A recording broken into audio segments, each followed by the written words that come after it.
guys, welcome back to the channel. And in Portugal it's still very hot, and that means that I still have plenty of time to wait, and with waiting I need shallower, small spinning reels, and this is one of them. So this is the Mavllos Scylla.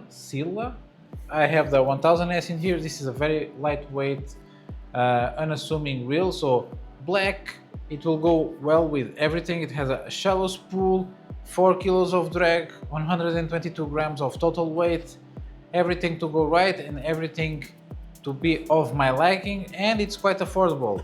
But to give you a closer look of this bad boy, I will go to the table.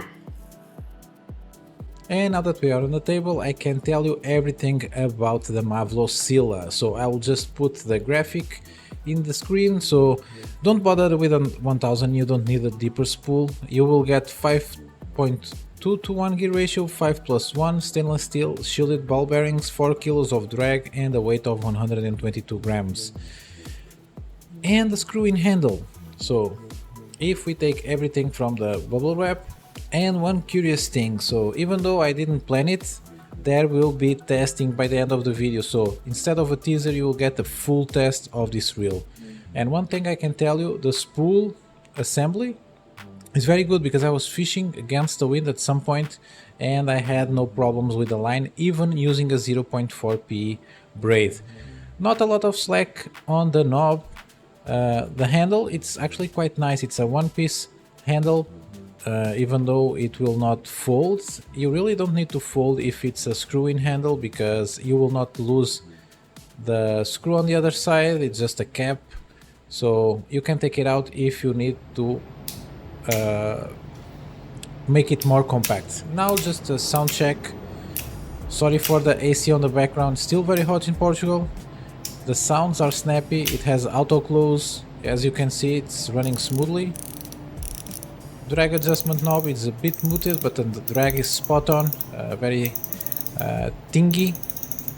I will show you just the drag assembly in a moment. I will take out the cap of the drag adjustment knob, and you will see, as all reels now feature that rubber thing over there to protect the washers and the springs on the drag assembly, and so it doesn't get wet and the grease goes all the way out. It seems to have a carbon washer, but you know, with ADHD it's very hard for me to remember always all the steps that I have to do with testing. But it's a carbon washer in there for the 4 kilos of drag, so around 8.8 pounds, something like it. Just a simple mechanic. One thing that I noticed, it's that white washer, it's there for a reason. So when I put the line in, I had no problems with line lay, so I think someone made things correctly putting that washer in there. Sometimes they will just give you the washers and the reel will not be properly tuned, the spool, but this one just out of the box was great.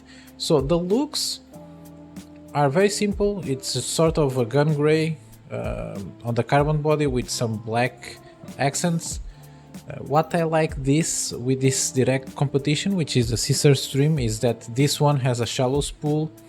It feels somewhat more composed. The only problem is this in promotion and sales day, like right now we are on the choice day, it's 25 euros and the Seasir stream can be bought for under 20. Other than that, I rated this a little bit higher than the stream. Still, both great reels as an entry-level reel. I was just showing the gap in between the body and the spool, because even fishing against the wind with 0.4p braid, I run into no problem. So I had no problems with line lay, with line management whatsoever, and I had a bit of issues with the Seasir stream when I was using slightly slimmer braid, and also the footprint of the reel itself. So it's 10 centimeters by 10 centimeters, it fits perfectly well on that square. And now just let's see if the weight is accurate. So it should be 122 grams.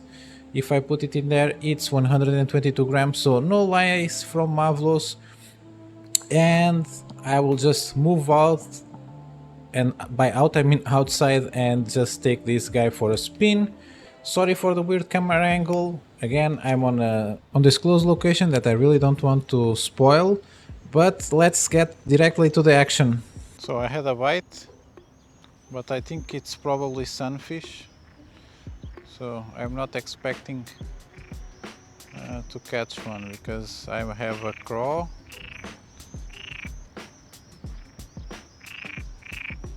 And if it... No, it's a small bass. So first one.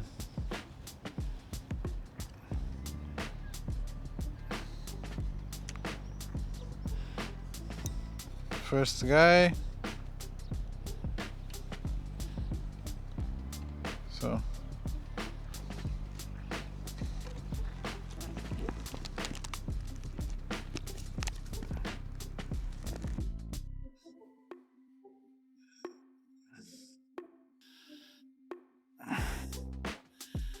let's put it back on the water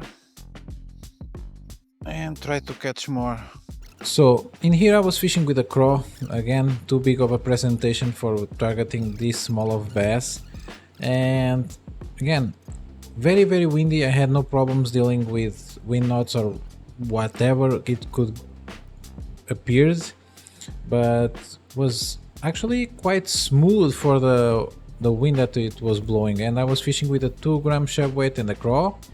And right now I just swapped, even though you cannot see, I caught my second fish on the very easy to pinpoint place. So I didn't show it, but I've caught my second fish and now I'm after my third one. And as you will see, it will be a weird way to catch a fish. So I'm zooming in because I really want you to see I'm working Polaris, so a small segmented worm, I think 40 millimeters, something like that, and the fish just came under a rock. Most anticlimactic catch of my life, at least with bass. Even I was not expecting it. It's just like it just came after the presentation. Yes, from under a rock, like 5 centimeters from land, so from the grass edge on land. They were small, but they were actually pretty very good looking bass, with nice colors, nice markings, a nice black line on the side. I would say feisty, but I would prefer to catch sunfish. Sunfish on the size of this little bass will fight much harder, so they are actually quite fun. Again, you don't see the second one, but still it's very small. I didn't think I would catch one on the current. Again, quick 100 times speed. Again, fishing weird spots near the trash, very slow waters. I had a couple of bites in here, but couldn't deal with the bites. It was a weird one. So I just saw a couple of basses in here. They have a lot of hiding spots. I'm just finessing my Polaris to try and catch one. And another one, biggest of the day. Yeah, maybe not. Still very small fish, but I cannot complain. It was very harsh conditions, and I still managed to catch 5 fish. So, and on a I think so, can't complain for fish. Yeah, cannot really complain, buddy. For this time of the year, with so much scorching sun right from the beginning of the morning, it's actually quite good. On a day that is very windy, I'm almost not feeling the bites. At least the small ones. I cannot feel where the fish is located. I cannot see anything to the water even with polarized glasses. You can see better than I can see on the day. And I see the flash, but usually it's after they attack my presentation. But and now I just try something that is a gut feeling that you need to have to catch fish sometimes. So I just threw my presentation on this hole, work it a little bit, and I pulled. There was one on the hole. I pull the bass for under that straw that is on top of the water. So fish this number one, 5.